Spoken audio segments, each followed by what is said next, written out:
Hola, hola a todos. Estamos muy contentos de tenerlos con nosotros. En breves minutos empezaremos con la sesión de hoy. Ya tenemos a más de 150 personas conectadas, un éxito total para un webinar de esta especie y seguramente se van a ir incorporando en la medida que los minutos avanzan más asistentes. Así que estamos muy contentos con la cobertura que hemos tenido a nivel regional. Tenemos personas de distintos países asistiendo a esta sesión y tenemos también una red de expositores que representan también la región, así que estamos muy contentos. Llevamos en más de 160 attendees, digamos, o personas presentes, así que muy contentos con eso. Los dejo tan solo un minutito y vamos a partir en breve.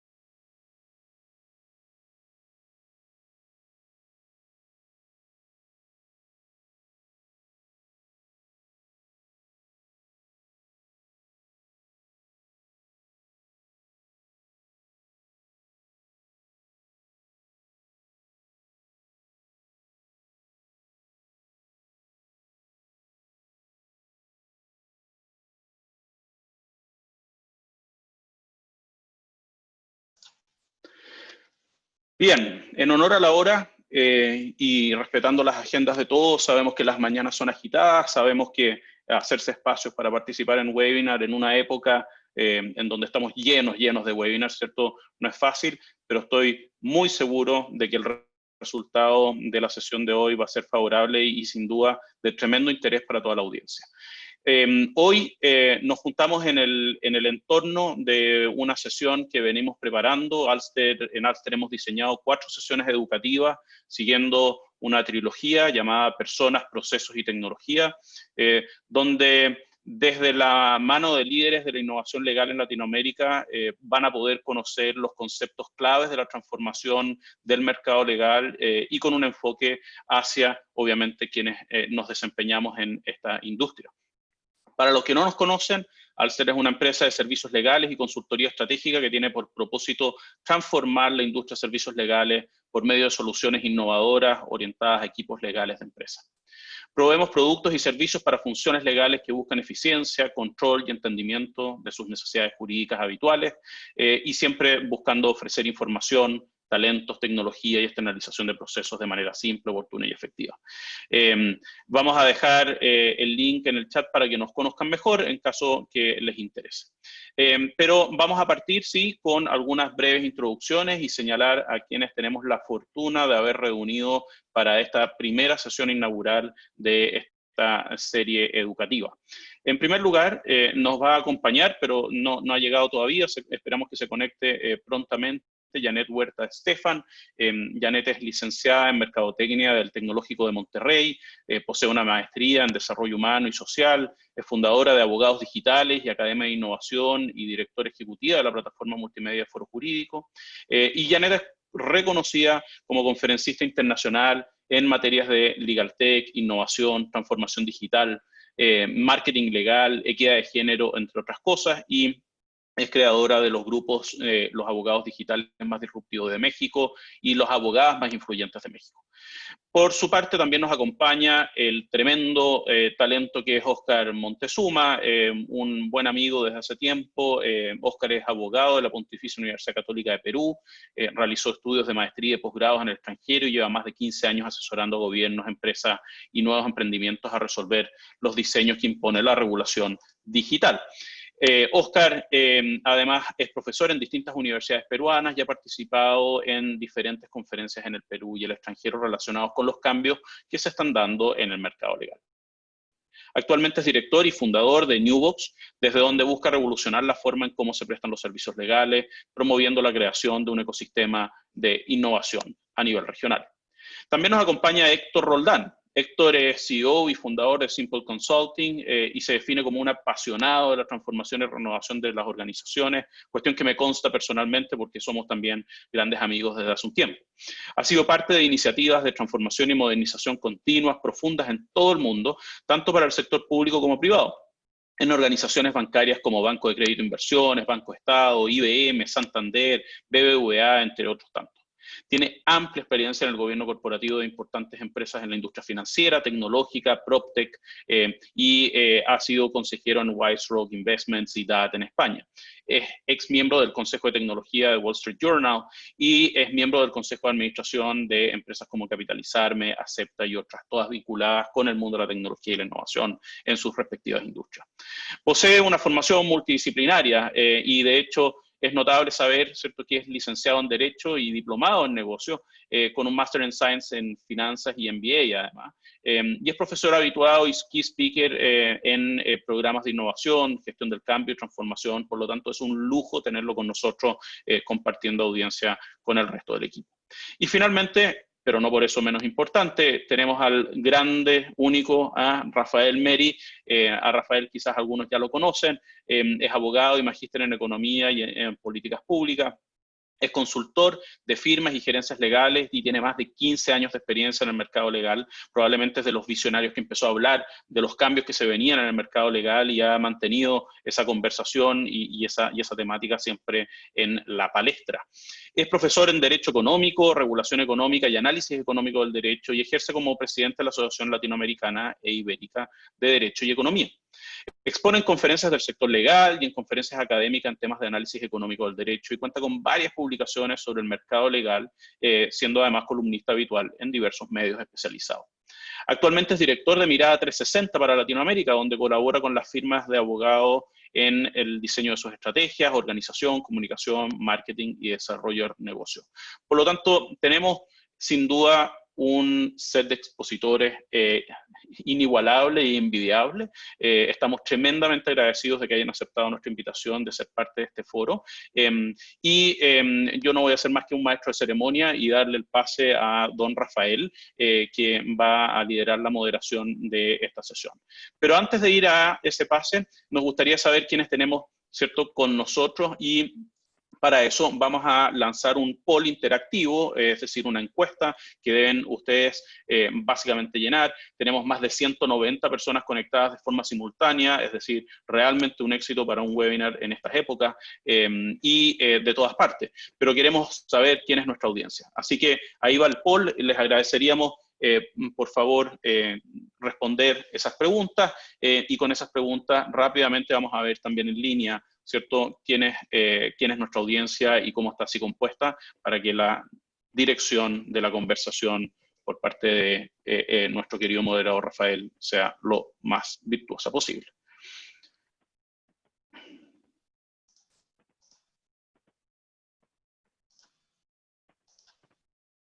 Bueno, buenos días. Lo primero que quisiera hacer es dar las gracias por la invitación a Alster, de la persona de Andrés Jara. Fue una invitación especial porque esta vez me invitó a quedarme callado, a moderar un debate cuando suelo estar en el lado de los que le meten algo de sabor a los debates. Así que lo voy a tomar como un favor terapéutico que me está haciendo Andrés, pero lo mío es grave, así que algo voy a decir en menos de un minuto para darle paso a los expositores. En 1975 pudo ser un gran año para el fundador de Kodak, ¿cierto? Habían inventado la cámara digital, pero decidieron quedarse en su zona de confort, vendiendo cámaras analógicas y rollos de película, mientras a su alrededor, la competencia, las cámaras evolucionaban hacia lo digital. Y ya sabemos cómo terminó esa historia. En los minutos que siguen, vamos a tener la oportunidad de escuchar a tres grandes profesionales, quienes desde sus propias trincheras están haciendo que el mundo y los abogados, ¿no es cierto?, se muevan de su propia zona de confort. La transformación digital es como el sexo en la adolescencia. todos hablan de eso, hablan mucho de eso, ¿no es cierto? Dicen haber hecho algo, pero en realidad nadie lo ha hecho, o muy pocos lo han hecho. Y hoy, en tiempos de COVID, ¿no es cierto?, estamos como los enfermos que están esperando el resultado de sus exámenes, y cuando estamos ahí esperando esos resultados, solemos hacer promesas de que nuestra vida no va a ser igual, ¿no es cierto?, que dejaremos el alcohol, no fumaremos más, dejaremos la carne, el azúcar y haremos más ejercicio.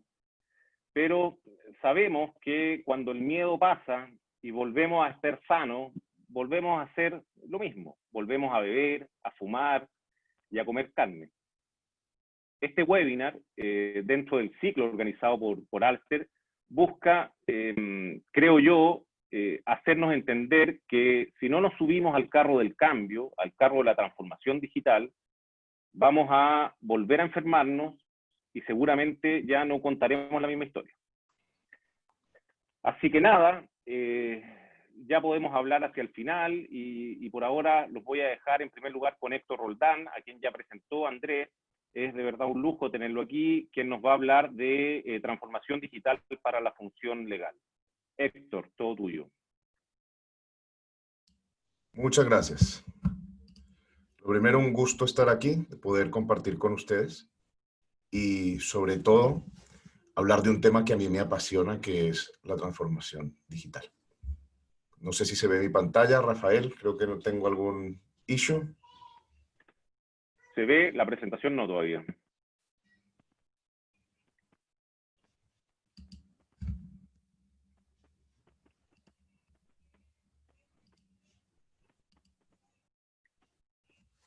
Ahí sí. Ya, perfecto.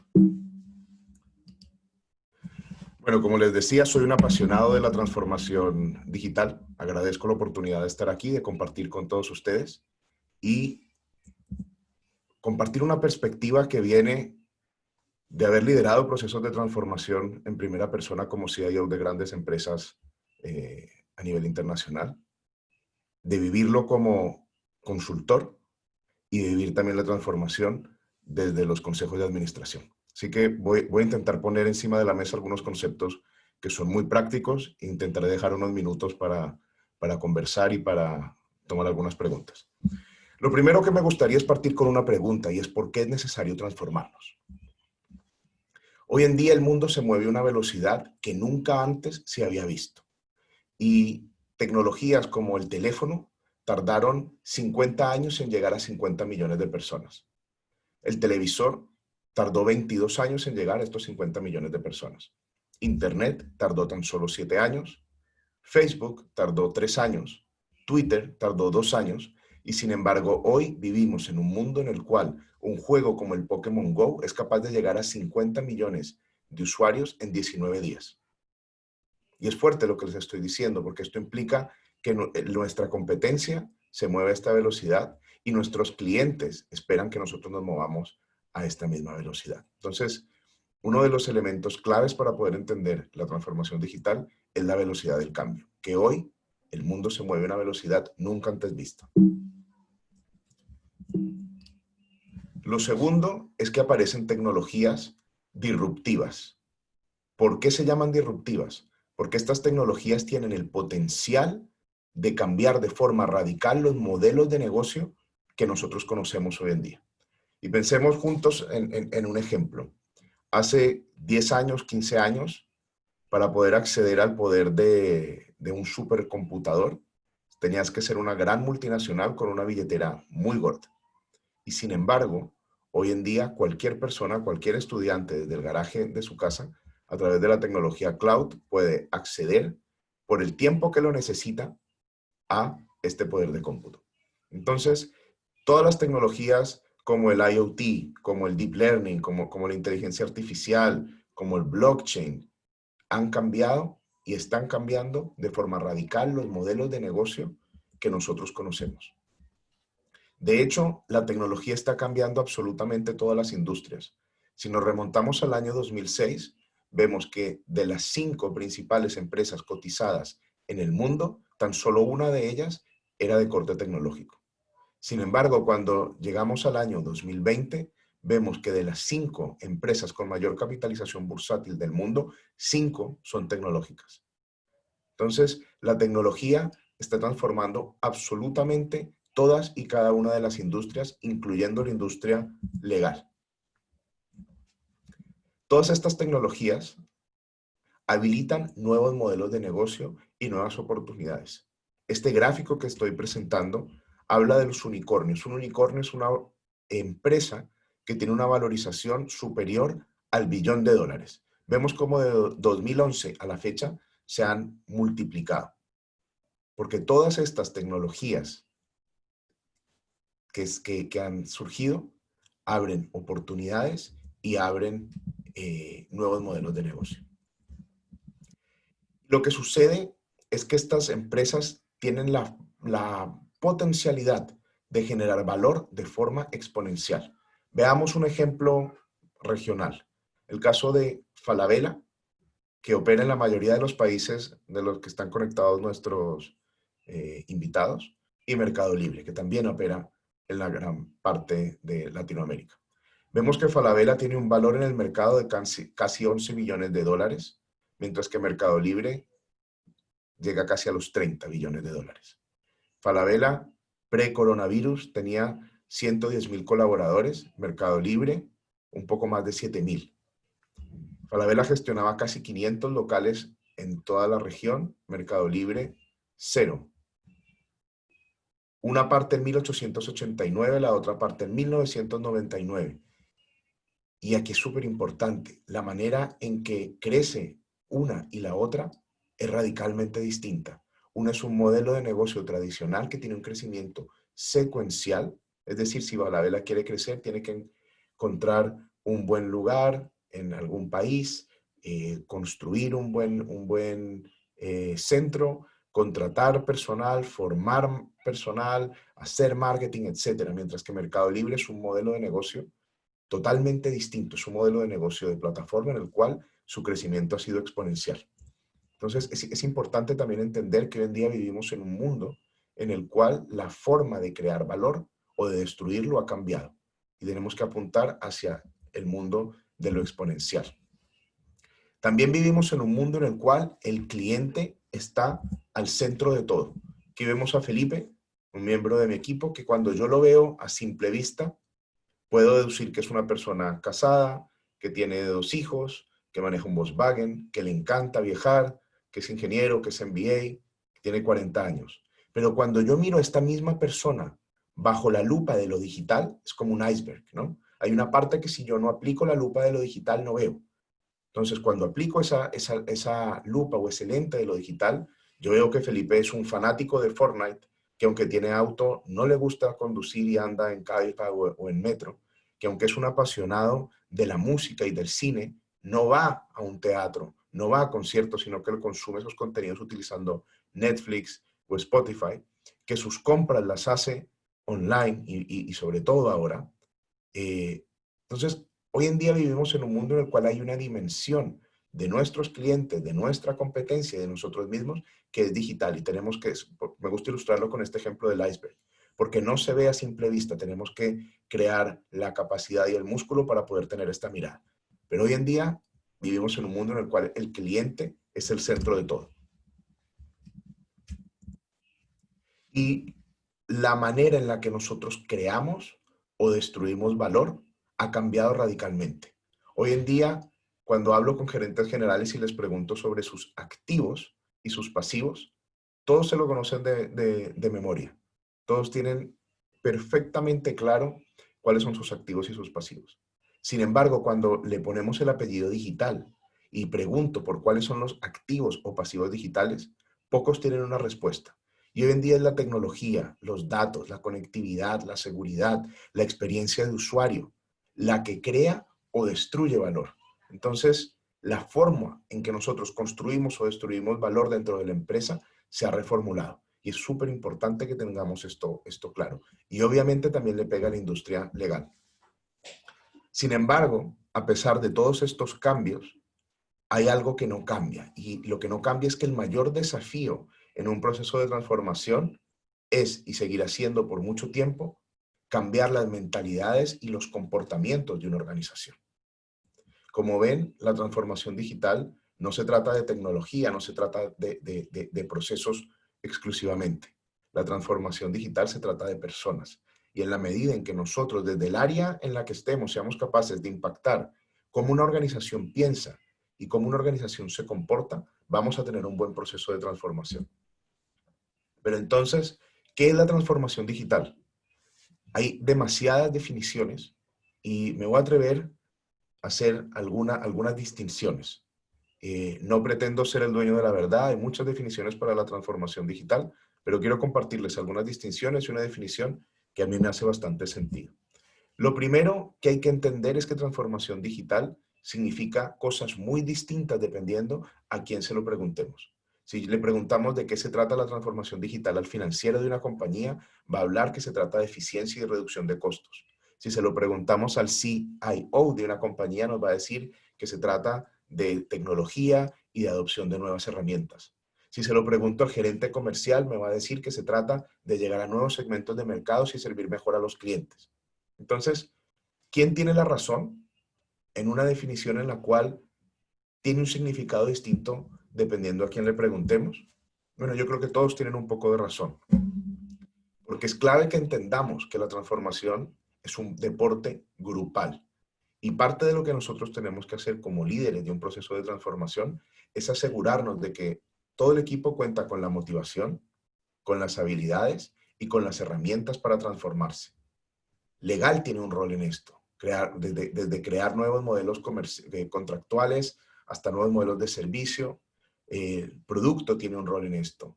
Recursos humanos tiene un rol enorme en atraer, retener talento y muchas otras funciones más. Operaciones, riesgos, ventas, estrategia, marketing, tecnología, finanzas, todos juegan un rol importante en un proceso de transformación.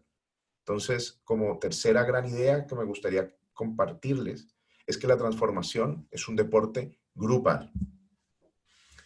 Entonces, ¿qué es la transformación digital? Para mí, uno de los elementos claves que tiene que tener un proceso de transformación digital es que es una decisión de cambio profundo.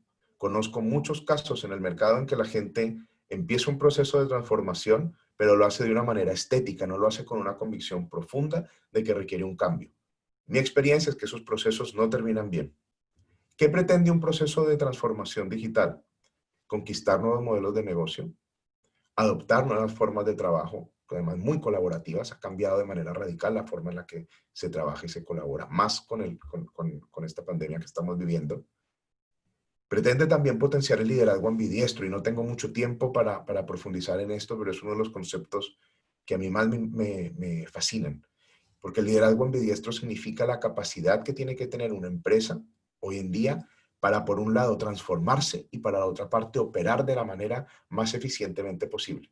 Y esto es clave porque si yo no estoy enfocado en generar más ingresos a la vez que capturar ahorros y eficiencias, es muy probable que mi proceso de transformación se quede sin oxígeno a mitad de camino.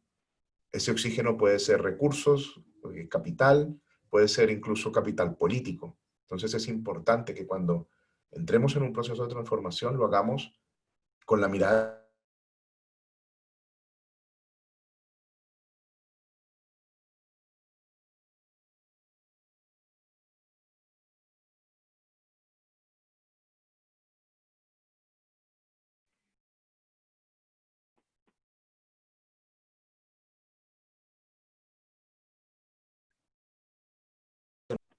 que busca generar una ventaja injusta. Si no tenemos una ventaja injusta, si no generamos algo que nos diferencie de la competencia, poco sentido tiene este proceso. Identificando y potenciando el valor de nuestros activos digitales. Nunca se parte desde cero, siempre hay algo de valor y hay que decidir estratégicamente qué potenciar, qué mantener o qué desechar.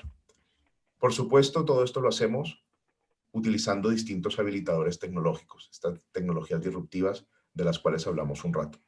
Pero aquí la tecnología es un medio, nunca es un fin. Voy a dejar estos temas enumerados. No sé si tengamos tiempo de entrar en ellos. Yo creo que ya estoy sobre el tiempo. Pero quiero mencionarlos al menos. Y Grandes temas para poder entender la transformación es entender que existe una brecha digital, es entender que es un proceso multidimensional, que la transformación no es un tema ni de tecnología, ni de recursos humanos, ni de legal, es un deporte de equipo. Tercer tema, hay que entender la velocidad, de eso hablamos un poco durante este rato. El cuarto punto es la disrupción, que es cuando cambia de manera radical un modelo de negocio, se crea un nuevo mercado. Quinto punto es la estrategia y la ejecución, con tiempo, son dos puntos en los cuales me gusta profundizar. El sexto punto es que la cultura puede ser una ventaja o una desventaja competitiva y es imprescindible abordar el cambio cultural dentro del proceso de transformación. Probablemente para el mundo legal esto tenga mucha implicancia. Y por último, el liderazgo ambidiestro, que era la capacidad que les comentaba de poder transformar y operar a la misma vez. Así que, por último, quería hablar de una empresa que para mí es un gran ejemplo de transformación digital en el mundo legal, que es Allen & Overy. Esta es una empresa con muchos años en el mercado, muy tradicional, muy conocida, y sin embargo, solamente por destacar dos de sus iniciativas más importantes. La primera, crearon Fuse. Fuse es una incubadora en la cual esta empresa es capaz de fomentar los emprendimientos en Legal Tech y además tomar esas soluciones y esas innovaciones y disponibilizárselas a sus clientes. Es una jugada innovadora y brillante. Y por último, también tienen una iniciativa que se llama Peerpoint, que lo que hacen es que utilizan su extensa red de ex-alumni, gente que trabajó en la empresa, pero que por algún motivo no quiere seguir en un contrato de tiempo completo, sino que quiere irse más hacia el mundo freelance, y aprovechan este talento con un pool enorme de recursos que tienen y ponen a disposición de sus clientes.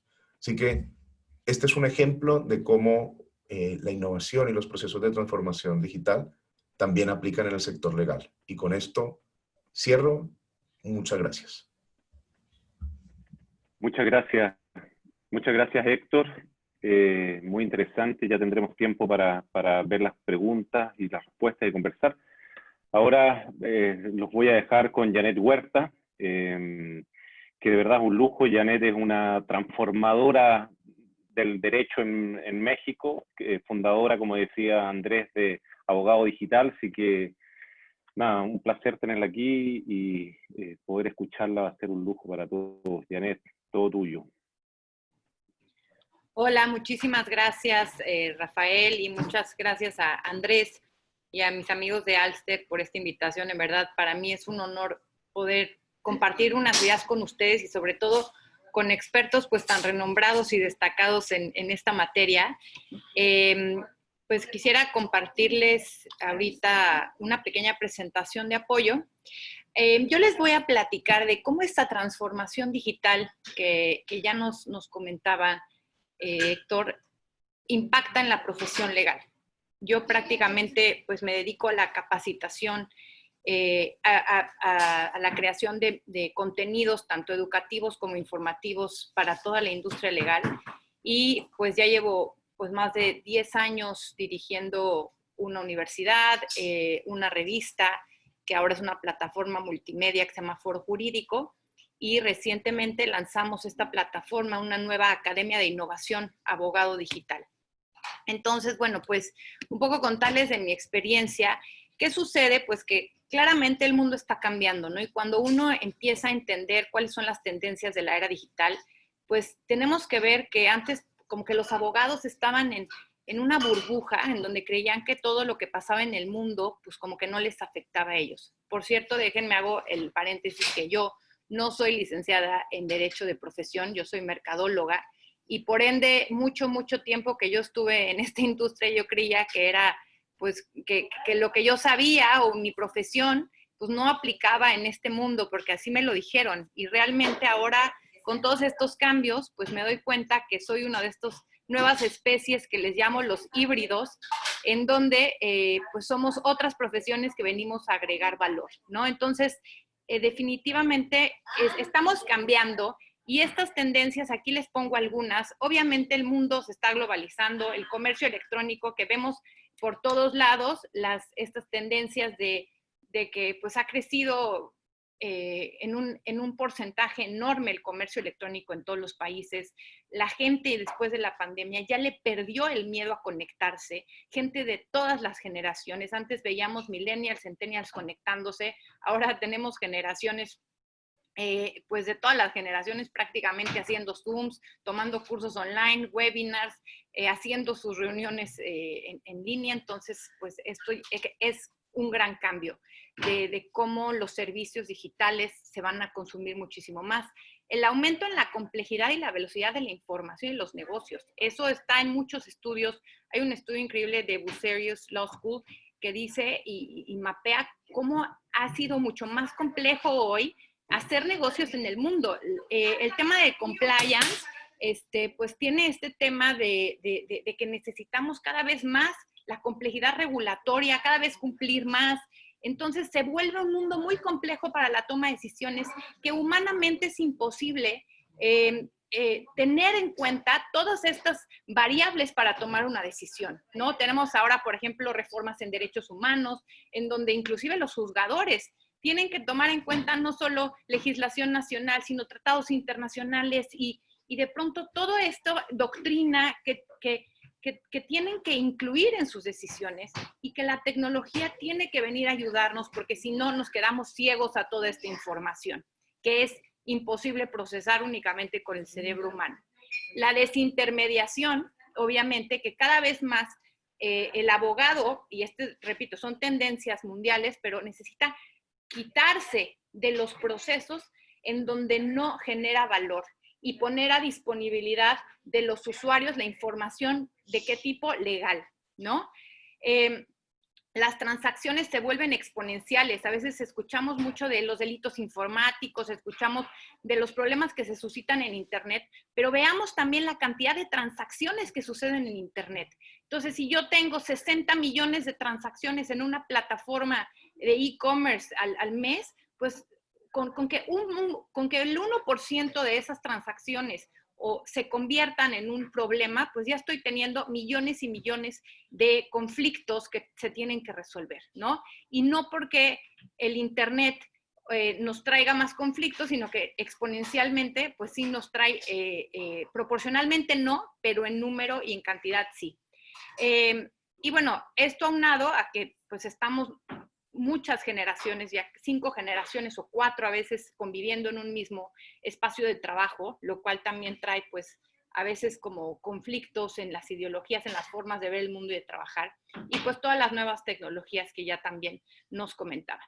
Y bueno, en segundo punto, se conforma también una industria de servicios legales muy clara. Aquí es otro tema, antes vinculábamos la profesión, la opinión legal, los servicios legales con la profesión del licenciado en Derecho o del abogado, ¿sí? Entonces, ahorita, ¿qué pasa? Que eso ya se divide. Yo no tengo que ser de la profesión para poder generar una herramienta que brinde un servicio de una automatización de gestión de vida del contrato, de automatización de documentos. Solo tengo que entender, ¿no?, de qué se trata la industria. Y bueno, entran estos nuevos jugadores que ya conocemos, en donde ya no nada más están las firmas legales, como los proveedores a las empresas, a los gobiernos y a los individuos, sino que tenemos también consultoras, ahora tenemos legal techs y tenemos proveedores de servicios legales alternativos, ¿no? Entonces empieza a ser más complejo también la industria, la competencia de servicios legales. Y acá tenemos abajo en el ecosistema los reguladores y los inversionistas. Aquí es muy importante porque con todo el ecosistema Legal Tech se genera pues toda una nueva rama de posibilidad de startups y de inversionistas específicamente en esta rama. Y bueno, en todo esto, ¿dónde está el abogado digital? Yo les quiero mostrar, sí, y porque el punto es, ¿cuál es el impacto en la profesión legal? Primero que nada, yo lo que veo es que hay una cantidad de habilidades y de conocimientos que pues no le enseñaron al abogado desde su origen, ¿no? Que son muchos conocimientos de negocio. Es decir, no nada más tenemos que saber derecho. Entonces aquí yo hice este esquema en donde en la vertiente vertical tenemos un eje de tecnología y en la horizontal un eje de negocios. Esta es la visión integral que desde mi perspectiva tiene que tener el abogado digital, mientras está entornado de un mundo movido por la tecnología más los datos, ¿sí? Entonces, en el eje de tecnología tenemos arriba Law for Technology, ¿no? Como las implicaciones legales de todos los cambios tecnológicos que vemos, o el cyber law, ¿no? Que vemos todo este tema de que si datos personales, toda la parte ética, todas las implicaciones. Y luego abajo tenemos el legal tech, que para mí son las aplicaciones legales de la tecnología. Un abogado digital no solo tiene que estudiar la inteligencia artificial, todas estas tecnologías, sino también tiene que estar consciente de que las usa y tiene que saber usarlas. Entonces, ¿cómo entendemos, no sé, un abogado que sepa mucho de datos personales y ni siquiera sepa usar su celular? O ni siquiera tenga una estrategia en su despacho de qué nube está usando, cómo está compartiendo sus documentos. No, para mí no se entiende. Por eso hablo de una visión integral, ¿no? Luego tenemos aquí a la izquierda Business for Law. Este es el eje de los negocios, que el abogado digital debe de conocer de negocios. Y es cómo aplican los negocios al derecho. Y esto se llama Legal Operations, ¿no? Esta tendencia de Legal Operations, que es administración, es gestión. Vemos todas estas nuevas ramas que surgen cuando se juntan los negocios y la administración, y ya le ponemos nada más la palabra legal, y pues antes existía gestión de proyectos y ahora es Legal Project Management, ¿no? Y entonces son prácticas que en los negocios allá afuera, pues ni son innovadoras y ya vienen gestionándose así hace mucho tiempo, pero de pronto como para los abogados y para la industria legal no eran, ahora sí son innovadoras, ¿no? Por ejemplo, hablemos de legal marketing, ¿no? Y entonces, pues el marketing digital ya lleva mucho tiempo, pero de alguna forma la industria legal, los abogados no la usaban, entonces ahora hablamos de marketing legal, de marketing digital para abogados y somos muy innovadores, ¿no? Entonces, claro que tenemos que integrar todas estas áreas del negocio. En México hemos visto que una de las principales stoppers de toda la innovación, pues es el tema de que los abogados, los despachos, no se ven como empresarios, ¿no? Entonces no tienen todas estas áreas de un negocio y no ven su operación, planeación estratégica, modelo de negocio. Nosotros no podemos tener una estrategia de transformación digital y de implementación de tecnología, sino en su origen tuvimos, claro, un modelo de negocio, tuvimos, claro, una planeación estratégica. ¿Para qué? Para destinar un presupuesto, para tener procesos, tener manuales y finalmente tener tecnología. ¿Para qué? Para mejorar la experiencia del cliente. Y esa experiencia del cliente está mapeada desde la propuesta de valor en el modelo de negocio. Entonces, necesitamos conocer como abogados el Business Model Canvas, todas esas herramientas de negocio.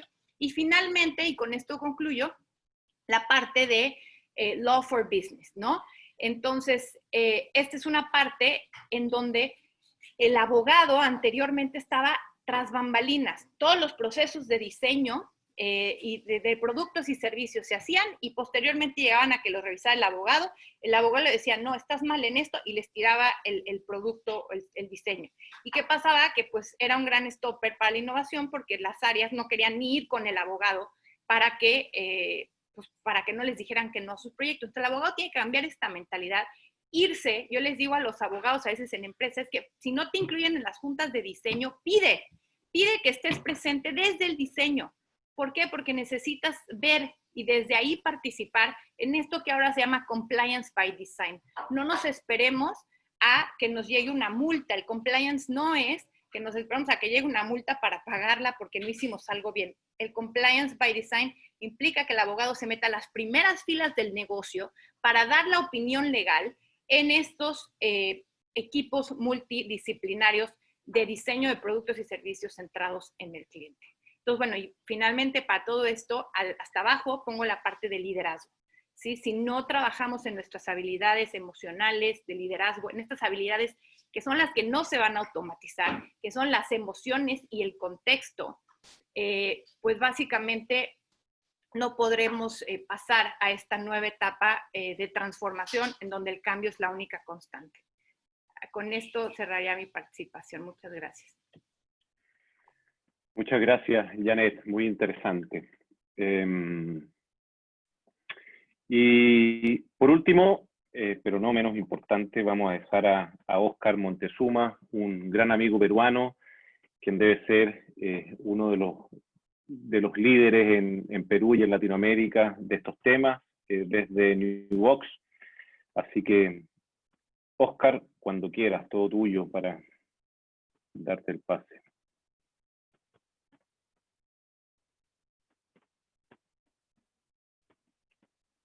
Tenemos el micrófono, Oscar, que hay que desconectar. Ahí está, ahora sí, ¿no? Perfecto. Perfecto, listo. Muchas gracias por la invitación, gracias Rafael por la presentación. Es un gusto poder compartir con ustedes el panel. Gracias a Alster por organizar esto, Andrés. Les quiero dejar algunas reflexiones sobre el tema porque me pidieron que trate de enfocarlo hacia el tema del impacto en el mercado de servicios legales, ¿no? Estamos hablando de una transformación digital o realmente cultural dentro del mundo legal. Y son algunas reflexiones porque no es una presentación larga, sino básicamente como puntos que quisiera dejar para luego profundizarlos, ¿no? Si queremos contextualizar un poco lo que ha venido ocurriendo en los últimos años en el mundo legal, quizás el 2013 es un año importante en el sentido de que se acuña este término New Law que empieza pues a surgir y a difundirse por todo el mundo. Eric Chin es conocido como uno de los que acuña este término para representar básicamente cualquier tipo de cambio o forma distinta de prestación de los servicios legales a como tradicionalmente se habían prestado, ¿no? La propia definición habla de un gran rezago en el mundo legal, porque dice cualquier tipo de cambio significativo a cómo se han venido haciendo las cosas prácticamente, ¿no? Entonces surgen primeros modelos como de labor arbitrage en el que se trata pues de un poco hacer confluir oferta y demanda de servicios y una serie de modelos nuevos que empiezan a surgir alrededor de ese año, ¿no? Pero el tema siguió avanzando, ¿no?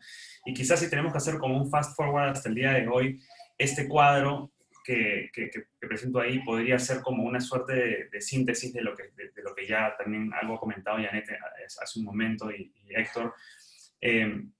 Encuentro como un gran paraguas que es la innovación legal, digamos como paraguas que agrupa varias cosas, ¿no? Dentro de esta innovación legal aparece este término que es el New Law, ¿no? Y dentro del New Law empiezan a aparecer una serie de manifestaciones específicas, transversales. O sea, esto simplemente es una diagramación, pero puede ser cruzado, digamos. O sea, en realidad hay cosas transversales que van de un lado a otro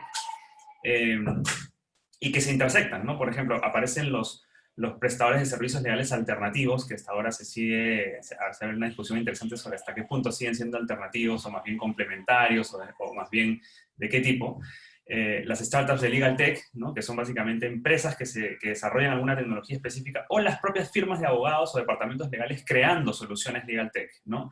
Y todo eso confluye. O sea, hemos pasado primero de definir en el 2013 un modelo, digamos, más como químicamente puro, a encontrar una serie de mixes o blends que se empiezan a dar en el mercado.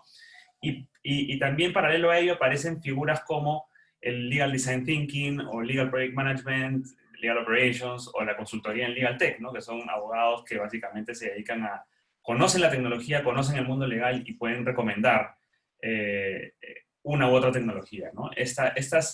Estos tres, me llama la atención un tema interesante que decía Janet, los abogados siempre tenemos que ponerle la etiqueta de lo legal a las cosas, ¿no? No podemos decir design thinking para abogados, sino más bien tiene que ser legal design thinking o legal. Entonces, de alguna manera nos empezamos a apropiar de cosas que en realidad no vienen ni siquiera del mundo legal, pero es un dato curioso de también parte de esta cultura que tenemos los abogados, ¿no? Pero al menos la etiqueta sirve como para poder reflejar que algo pasa en el mundo legal en con la influencia de estos temas, una interdisciplinaridad que empieza a calar. Entonces, en resumen, creo que tenemos nuevos lugares para encontrar abogados, nuevos lugares para conseguir asistencia legal y nuevas maneras de llevar a cabo el trabajo legal, ¿no? Hay muchas cosas nuevas que están ocurriendo en el mundo legal que nos dan opciones distintas a lo que tradicionalmente entendíamos como solamente ir a una firma de abogados para tener servicios legales. Hace unas semanas participé en una conferencia organizada por el IE Law School de España y para esa conferencia hicimos, gracias al apoyo valiosísimo de Diego Álvarez de Ecuador, que está también conectado en la presentación, en esta charla, hicimos un relevamiento inicial sobre información pública. O sea, no es un estudio que todavía que sea concluyente, sino más bien fue como un primer mapeo de información que está todavía en curso para seguir profundizándolo, así que hago la invitación también para quienes quieran seguir contribuyendo con información para poder nutrirlo más, puedan hacerlo escribiéndonos. Encontramos más de 400 proyectos de Legal Tech en Latinoamérica dentro de esta vertiente que les digo de blend, ¿no? Mixes, o sea, hay casos como el caso peruano que conozco pues con más cercanía, en el que tenemos un fenómeno interesante que hay por lo menos 3 firmas de abogados que han desarrollado soluciones de Legal Tech in-house, ¿no? Y así, cada país tiene ciertas particularidades. Les voy a compartir brevemente algunas conclusiones iniciales que llegamos de este relevamiento, ¿no? Bueno, ahí tenemos un mapeo rápido de casos por país, ¿no? Brasil termina teniendo la mayor cantidad, Colombia tiene un desarrollo importante y luego los demás países están un poco por ahí. Ya luego seguramente me contactaré con Janet para explorar un poco el mercado mexicano porque tuvimos una limitación y es que no encontramos mucha información sobre el desarrollo de Legal Tech en México. Pero lo cierto es que algo se está moviendo en la región y hay cierta data pública que uno puede encontrar que nos dice que hay una orientación hacia el uso de tecnología en el servicio legal importante, ¿no? Algunas conclusiones preliminares es que predominan, en todo este mapeo que hicimos, predominan el software para la gestión de firmas de abogados, software de bases de datos, legislación y jurisprudencia. Alrededor del 10% de proyectos indican estar soportados en nuevas tecnologías, o sea, en tecnología disruptiva, como decía Héctor.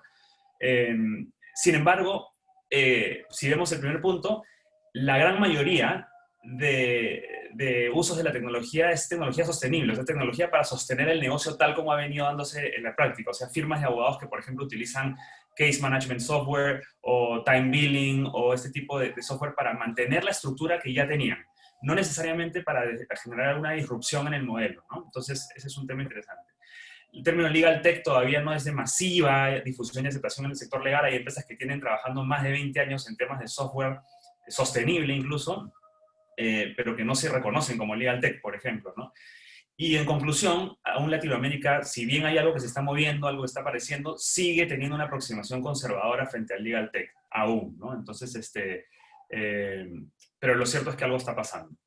Esto me permite hacer una transición hacia un tema interesante que es el otro que quería tocar, que es el de cultura, ¿no? Me encanta este tweet de Eva Roche en el que ella nos dice algo muy potente, ¿no? El Legal Tech no nos va a salvar, hay un problema con la cultura y la resistencia al cambio, y el desafío legal con la tecnología no tiene nada que ver con la tecnología en realidad, ¿no? Y ese es el otro punto al que quiero llegar. Lamentablemente creo que en el mundo legal todavía nos seguimos viendo, o sea, el modelo aspiracional sigue siendo ese, ¿no? El de Suits, ¿no? Y el de todo lo que uno ve en esa serie que puede ser una ficción y puede ser exagerado en ciertas cosas, pero que refleja muchas cosas que efectivamente sí existen en el mundo legal, ¿no? De la estructura del negocio legal, de la forma como se presenta el servicio legal, de todo este tema de la cultura dentro de una firma legal, de poder y de cosas de verticalidades que no necesariamente conversan con estos otros modelos disruptivos que presentaba Héctor al inicio, ¿no? Entonces, yo le he puesto esto un tema de mitos vinculados con la innovación en el sector legal. En realidad, más que mitos, son como aproximaciones que creo que no son las más acertadas, en mi opinión, pero que las he visto sobre todo en la explosión de esta pandemia, ¿no? O sea, no creo que sea innovación comprar tecnología de última generación y publicitar que fuiste el primero en tenerla. Cuando explotó esta pandemia, vi muchos anuncios de muchas firmas de abogados que decían, bueno, ya estábamos preparados, hemos invertido años en tecnología, no se preocupen, aquí no pasa nada, ¿no? Otras aproximaciones son, por ejemplo, crear un comité de innovación en la firma o en el equipo legal y pretender que desde ese comité de innovación se vayan a generar los cambios más disruptivos que pueden existir, como si es que la innovación fuese un proceso que va de arriba abajo por órdenes, y creo que más bien sigue un proceso a la inversa, ¿no? Hacer muchos webinars usando Zoom, demostrando estar a la vanguardia, o incursionar incluso en prácticas de mayor demanda para seguir haciendo más de lo mismo que esa asesoría legal convencional, ¿no? Entonces, todas estas creo que son algunas aproximaciones que he podido ver sobre todo en la explosión de esta pandemia, que creo que se alejan un poco de lo que realmente viene a ser la innovación. Innovación no creo que sea sinónimo de tecnología, ¿no? O sea, si es que asumimos que esa es la forma de innovar, creo que estamos yendo por un camino en el que no necesariamente vamos a llegar a buen puerto. O sea, lo que decía Andrés al inicio, ¿no? Esta ecuación de personas procesos y tecnologías en ese orden parece ser que es una fórmula razonable, aunque hay algunos que también cuestionan esto, ¿no? Si es que quieren leer un poco más sobre ese tema, les recomiendo el último libro de Dennis Kennedy, donde él cuestiona que esa ecuación sea una ecuación real, pero al menos en mi opinión yo creo que el foco tiene que estar en las personas, ¿no? La reinvención en este contexto, en realidad, entonces está asociada a cambios profundos y estructurales en el modelo de negocio legal y en asumir riesgos que puedan comprometer las metas de corto plazo, pero que puedan implicar un gran salto hacia el futuro. El abogado, los abogados, yo soy abogado, hemos sido formados para oler el peligro, ¿no? Para detectar el riesgo. Pero ¿quién asume el riesgo? El cliente.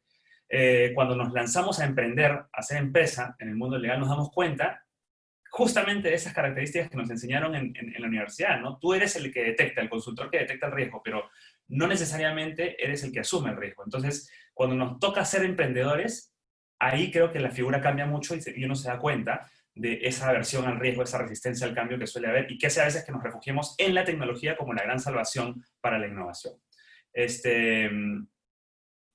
¿Cómo podemos, en mi opinión, digamos, ya para ir cerrando mi intervención, llegar hacia ese foco que es el centro, que son las personas, ¿no? Creo que hay que enfocarnos mucho en construir capacidades dentro de los equipos, ¿no? Si tuviese que escoger un elemento que me parece clave y en mi experiencia ha funcionado mucho es poder definir el propósito de lo que hacemos. Y el propósito, ojo, no estoy diciendo propósito en sí como sinónimo de objetivos, ¿no? Sino el propósito es la razón de ser, la existencia de la firma de abogados, por ejemplo. ¿Cuál es el impacto que genera en la sociedad que le permite desarrollar su actividad en la sociedad? ¿No?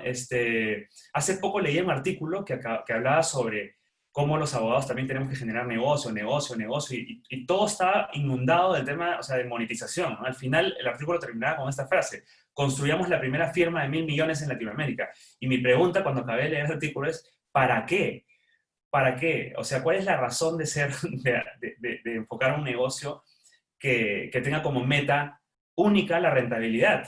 Entonces creo que cuando eso ocurre en los negocios, y es muy común en el mundo legal, se pierden de vista otros temas importantes como son la innovación, ¿no? Como son cómo me arriesgo a incluso cuestionar mi propio modelo de negocio para lanzarme a hacer algo completamente distinto, ¿no?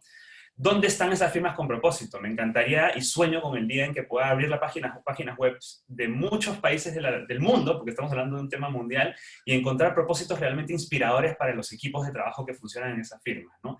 Eso es algo que creo que no está arraigado en el mundo legal y puede marcar una gran diferencia en el foco del negocio legal, ¿no?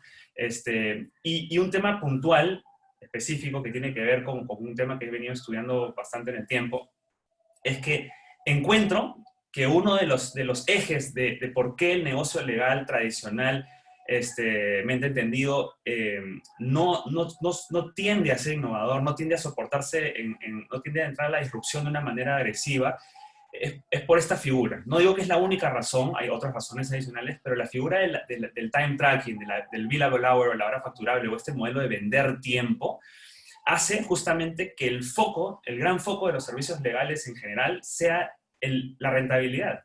Y en un modelo en el que tú tienes que apostar por innovar, por transformar culturalmente una organización, vas a tener que dedicar horas de tiempo a iterar, a experimentar, a cambiar cosas, y eso no es facturable. Entonces pierde prioridad. Entonces creo que esta es una reflexión que dejo para simplemente pasar a la discusión sobre por qué creo que es necesario repensar este tema de la venta de tiempo, ¿no? Así que con eso cierro mi intervención. Me pasé 1 minuto o 2, creo, pero ahí está. Le doy pase a Rafael para seguir conversando. Muchas gracias, Oscar. Voy a tomarme lo último que hablaba Oscar para recoger algunas preguntas. Y voy a volver al sexo, como decía al principio, porque los abogados, o al sexo en la adolescencia, digamos, pues los abogados son un poco adolescentes, ¿no es cierto? Y funcionan en la impaciencia, en la necesidad de hacer las cosas, o sea, una sensación de inmediatez. Los abogados solemos terminar las oraciones de otros, somos impulsivos, digamos, ¿no es cierto? Y muchas veces eso juega en contra con la innovación. José María Hernández, Felipe Galarce, entre otros, han preguntado sobre sobre cómo promover una cultura de transformación digital, ¿sí? Pero a propósito de eso, Lidia Samer, con quien trabajo en Mirada 360, me pregunta desde España, desde sus vacaciones, ¿no es cierto?, es que en algo que hemos discutido, ¿no es cierto?, que si la presión del más por menos se viene anunciando desde hace ya muchísimo tiempo, la amenaza de la tecnología y del New Law se viene anunciando desde hace más de 10 años.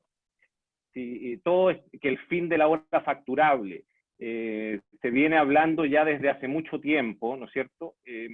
La pregunta es por qué los socios de las firmas tradicionales como Suits siguen siendo tan millonarios y llevándose las grandes operaciones del mercado. O sea, ¿por qué?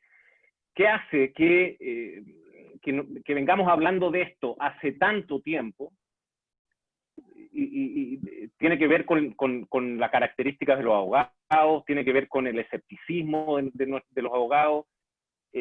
¿Cómo salir de ahí? O sea, yo los invitaría a reflexionar, a conversar a propósito de unas preguntas que han hecho de los espectadores, digamos, ¿no? Es cómo, bueno, ahora, digámosle al adolescente, ¿cómo se tiene sexo?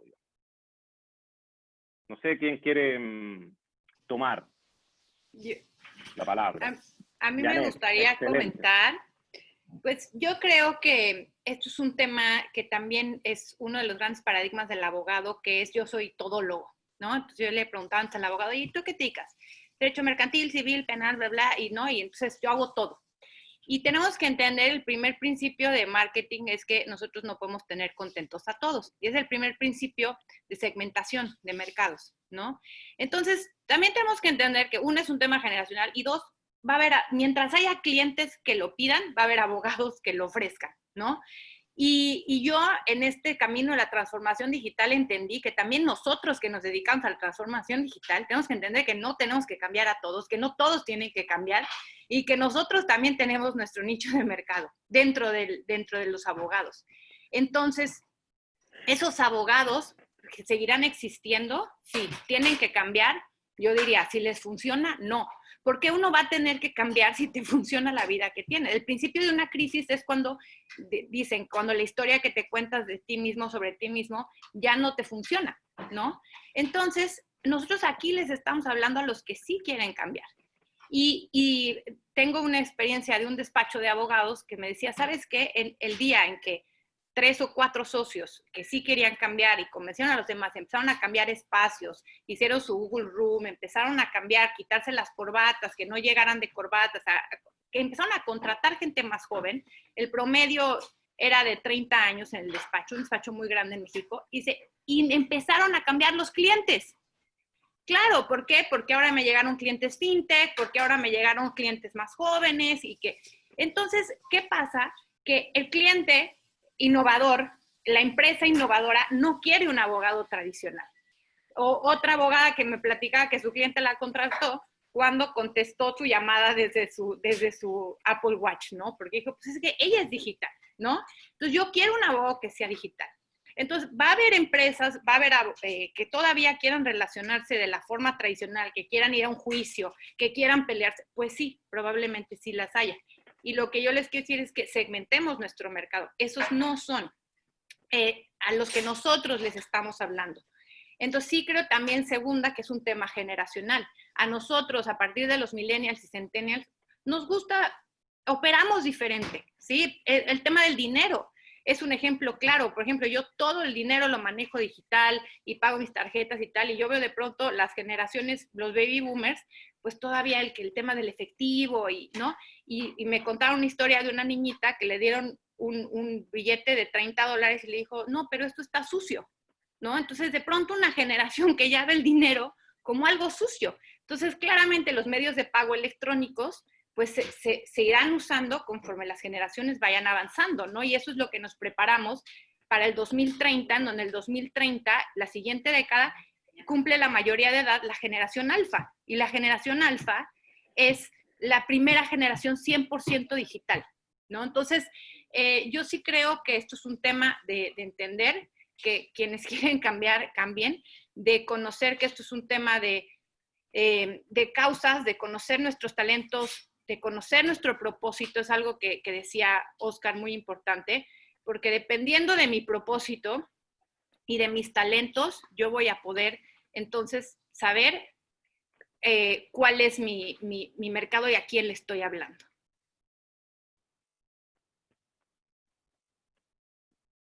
Si alguien más quiere, Héctor.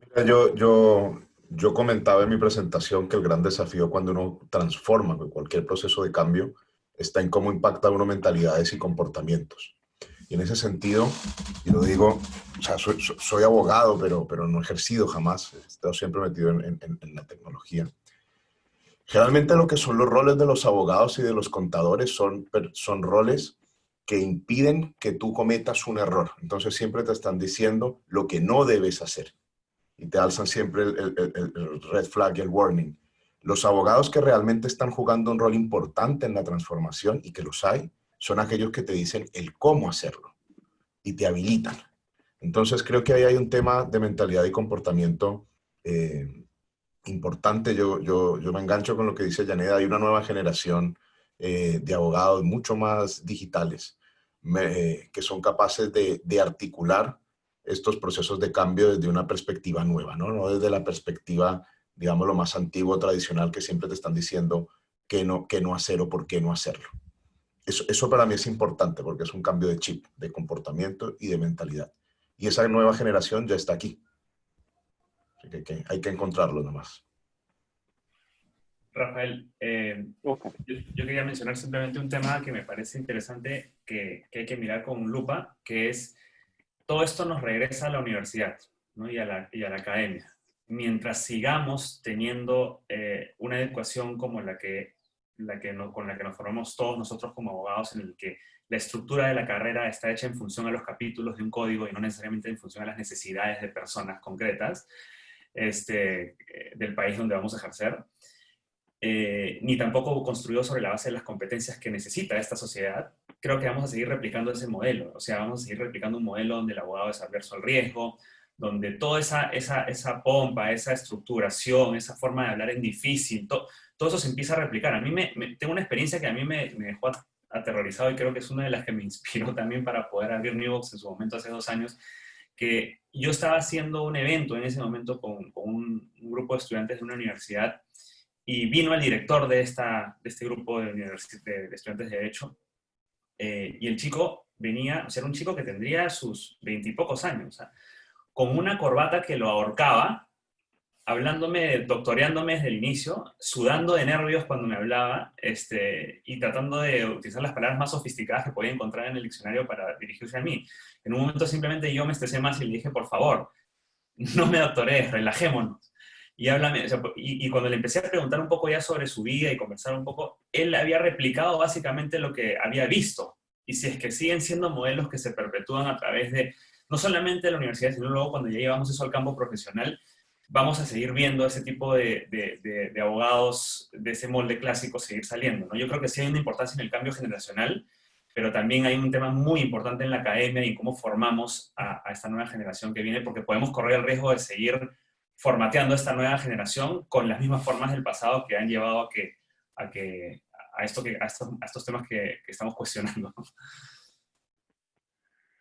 Ya estamos un poco pasado el tiempo, pero quisiera recoger, o sea, más que recoger, invitarlos a hacer una reflexión, porque muchos preguntan respecto del cómo empezar, cómo hacerlo, qué alternativas.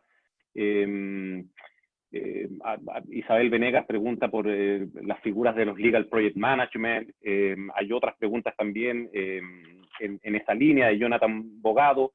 Pero yo los invitaría por el tiempo a destinar un minuto a dar una... Yo sé que es difícil dar una receta, decir el cómo, pero a veces cómo empezar. ¿Qué le dirían a ustedes a un abogado o una abogada que tiene su firma y que quiere subirse al carro la transformación digital? ¿Por dónde empezar? ¿Cómo moverse? ¿Qué hacer? Janet, no sé qué nos dices. Pues yo empezaría por preguntarle al cliente. Me he topado mucho, si estamos hablando de que es un sistema centrado en el cliente, me he topado muchos abogados que nunca jamás ni siquiera le han preguntado al cliente, oye, ¿qué te parece mi servicio? Oye, ¿qué podríamos mejorar? Y el otro día tenía una plática con una persona, me decía, es que tú eres muy visionaria y es que tú casi sabes lo que va a pasar. Le digo, no, simplemente es una cuestión de sistematizar la comunicación con el cliente. No es que yo sea visionaria ni tenga una bolita mágica, simplemente estoy, porque también todos estamos en este proceso, tampoco, o mínimo yo, les puedo decir que tampoco es que yo sea la erudita, pues vengo a compartir la experiencia de que he entendido de alguna forma estas tendencias y lo he aplicado a mi actividad y me ha funcionado. Y de pronto sistematizar tu comunicación con el cliente es lo primero. O sea, ¿de qué forma puedes tener esta comunicación constante? Porque ellos te dan la respuesta. Y ya de ahí, obviamente, tú usas tu expertise y tu conocimiento. Entonces, a veces basta con un tipo formulario, que puede ya hacer uno muy fácilmente en Monkey Survey, en Google Docs, en donde sea. Y en verdad, a veces hasta con una pregunta tan sencilla como, ¿cuál es tu mayor reto profesional? Ni siquiera preguntámosle, oye, pues sí, es importante que te gusta mi servicio y todo, pero es tú. ¿Qué estás viviendo tú? ¿Qué te está agobiando en este momento? ¿Qué te duele? Entonces, eso sí les diría, empiecen por preguntar, ya sea una llamada, ya sea un cuestionario, dependiendo de la empresa. Y segunda, yo les diría, a veces me dicen, oye, es que entra mucho la ansiedad, y más ahora con la pandemia, ¿no? Esto está cambiando, ¿y qué voy a hacer? Y no sé nada, y aparte de que tengo que estudiar y mantenerle la empresa y aprender de tecnología, y me vienes a hablar de inteligencia artificial. Y yo les digo, no, o sea, el abogado no lo debe de saber todo. Esos son dos grandes paradigmas que hay que cambiar, el yo lo sé todo y el yo lo tengo que hacer todo. Porque en el yo lo tengo que hacer todo, se frustran de que además de todo lo que tienen que hacer, tienen que saber de las nuevas tecnologías y de todo esto que hablamos. Sí tenemos que saber que existe, y por ahí preguntaban si otros profesionales lo pueden hacer, sí. Entonces yo les diría, el autoconocimiento a mí me parece que es esencial. Hoy se abren un sinfín de posibilidades. Oye, eres licenciado en Derecho y te gusta la administración, eres el socio administrador, pues entonces mejor vete a estudiar temas como gestión de proyectos, temas más administrativos de la profesión legal. Oye, eres emprendedor o eres el abogado, pero te gusta escribir y te gusta, pues genera contenidos, está todo un área de marketing digital de generación de contenidos legales, ¿no? Entonces, realmente, hoy, digamos que antes salíamos de la carrera de Derecho y decíamos, o me voy a una empresa o me voy a un despacho. Y no, hoy ya no es así. Hoy puedo complementar lo que a mí me guste, mis talentos. Hay una persona que me encanta en España que se llama Marelisa, que ella se hace llamar la divulgada, Marelisa Blanco. Y ella dice que ella es especializada en propiedad intelectual y tecnología y le gusta el diseño. Ella dibuja, entonces ella dibuja contratos. Entonces fusionó su gran talento, que es el dibujo, con su pasión, que es la tecnología y todo el tema de propiedad intelectual, con un propósito. Y entonces pone su talento y su profesión al servicio de una nueva disciplina que se llama legal design, ¿no? Entonces, ¿qué pasa? Pues ella, a veces nos da miedo ser nosotros y nos da miedo decir, oye, ¿cuál es mi gran talento? Entonces, necesitamos humanizar mucho, humanizarnos, humanizar la profesión y entender que vamos a ser únicos y nuestra ventaja competitiva será única cuando entendamos quiénes somos y unamos a nuestra caja de herramientas, nuestro talento, nuestra profesión, con un propósito. Gracias. No sé, Héctor. Bueno, yo estoy súper de acuerdo con lo que dice Janet de mirar siempre al cliente. Yo creo que eso es clave, lo comentaba también en la exposición. Quizás ese sería el punto o el paso 1. Para mí el paso 0 es el por qué, ¿no? El propósito. Y yo creo que eso hay que conectarse con eso. Cuando hay una conexión al propósito y el por qué estamos haciendo algo, pues es mucho más fácil avanzar. El segundo punto que yo creo que sirve para reflexionar, siempre te dicen enfócate en el futuro, enfócate en las cosas que van a cambiar. Y yo creo que está bien ese consejo, pero creo que también es importante uno enfocarse en aquellas cosas que no van a cambiar, ¿ya?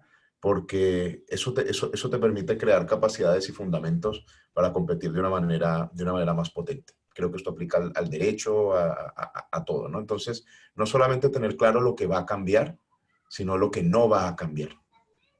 Como tercer punto, yo le recomendaría experimentar, porque hoy en día no tenemos todas las respuestas y hay que experimentar, hay que perder el miedo a experimentar y empezar a aplicar principios de fallar pronto y barato. Y yo creo que en lo legal hay mucho miedo al fallar, ¿no? Siempre se tiene que aparentar o demostrar que se tiene todo bajo control, y yo creo que es importante tomar el riesgo y tener la valentía para experimentar y fallar y aprender también de esos errores, hacer experimentos.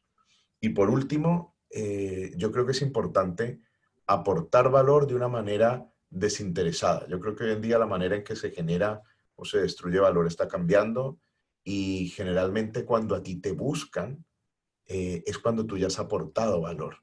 Entonces, no quiero entrar en esta discusión de si cobrar o no cobrar por horas, no. Pero creo que cuando hay generosidad y tú eres capaz desde tu estudio de abogados, de manera constante, aportar valor conectado con un propósito, que es algo que a ti te importa, y aportas valor de manera constante, pues vas a estar en el top of mind en el momento en el que un cliente requiera de tu especialidad. Esos son como 4 o 5 ideas rápidas para Gracias, compartir. Héctor. Bueno, Oscar. Yo muy de acuerdo con todo lo que dijeron Héctor y Janet. Para mí el propósito es algo importantísimo. Les recomiendo, y lo que puse hace un momento en respuesta, si quieren empezar esa búsqueda, no es un tema que lo encontramos de un día a otro, es un tema de una introspección importante que puede tomar algún tiempo, pero es importante, muy relevante hacerlo. Puedan leer a Simon Sinek, que tiene un TED Talk muy famoso sobre el Golden Circle, y un libro que se llama Start with Why, que puede ser un punto de partida interesante para que conozcan cómo pueden armar ese propósito. El tema de la interdisciplinaridad me parece fundamental. Lo que decía Janet me parece que es interesantísimo. Si a mí me preguntaban hasta hace unos años si le hubiese recomendado a mi hijo ser abogado, hubiese dicho rotundamente no. Ahora que estoy dictando unos cursos en la universidad, he vuelto a dictar en pregrado, me he dado con la sorpresa de que hay muchos de mis alumnos que no, o sea, que están estudiando la carrera, pero no para hacer la misma línea de carrera que yo hice, sino para emprender. Una de las chicas del curso que acabo de llegar tiene una Legal Tech que la ha lanzado en plena pandemia, que busca resolver problemas en las notarías. Entonces, es increíble ver que hay un ánimo y una vena de emprendimiento de parte de esta nueva generación que está saliendo de las universidades, que no le tiene miedo a lo que está pasando en términos de supervivencia, porque son gente mucho más, con un mindset distinto de más apetito de riesgo, ¿no? Y yo les recomendaría observar mucho, ¿no? Como decía Janet, preguntar a los clientes, hablar y traer un poco el insight de lo que es de la calle. Hacer una lista, por ejemplo, de todas estas cosas que encontramos como problemáticas en el servicio legal tradicional, que se prestan en nuestro lugar, en nuestra comunidad, en la sociedad donde estamos, y ver qué cosa podríamos aportar nosotros para cambiar en toda esa lista de cosas el statu quo, ¿no? Y por ahí que quizás encontramos alguna solución súper disruptiva e innovadora que nos puede cambiar las cosas. Así que creo que esas 3 cosas les diría, ¿no? Bueno, gracias a los 3. Para mí fue un placer escucharlos, digamos. Y ahora los dejo con Andrés, que nos va a invitar a los próximos webinars. No, sí. Oye, muchas gracias a todos. Ya estamos en el tiempo. Agradezco las participaciones de Óscar, de Héctor, de Janet, de Rafael. Rafael, lamento haberte coartado. Yo sé que te hubiese gustado tener una participación quizás más activa, pero por lo menos nos quedó claro, ¿cierto?, que hay ciertos conceptos que pueden extrapolarse a estas conversaciones que no hubiese pensado utilizar en otras conversaciones. Así que muchas gracias, querido amigo, por eso. Y nada, agradecer a todos la presencia. Tuvimos prácticamente 250 personas conectadas de forma más o menos permanente a lo largo de toda la sesión, lo que es un rotundo éxito. Y invitarlos a esta serie. Como les dije, hicimos una serie de distintos contenidos. Vienen durante los próximos días varias otras sesiones. Y agradecer a los expositores por su buena voluntad, su contribución y la amistad que han vertido y que han disponibilizado básicamente su tiempo para poder participar con nosotros. Y desearles suerte a todos en este camino a la transformación. Sin duda la transformación representa un tremendo desafío y estamos todos interesados en saber historias de otros. Quedaron muchas preguntas por resolver. Quedaron muchos temas que sin duda van a quedar anotados para las siguientes sesiones, y de hecho las siguientes sesiones responden varias de esas inquietudes, así que nuevamente invitarlos a todos. Con eso cerramos. Muchas gracias a todos, y nuevamente a los expositores un chapó, como dicen algunos, porque se lucieron y la audiencia sí lo reconoció, y estaban todos muy agradecidos y muy interesados en sus presentaciones. Así que todo el éxito del mundo y seguimos conectados. Muchas gracias. Un abrazo fuerte a todos. Saludos. Chao, chao. Bye. Chao, chao. Chao.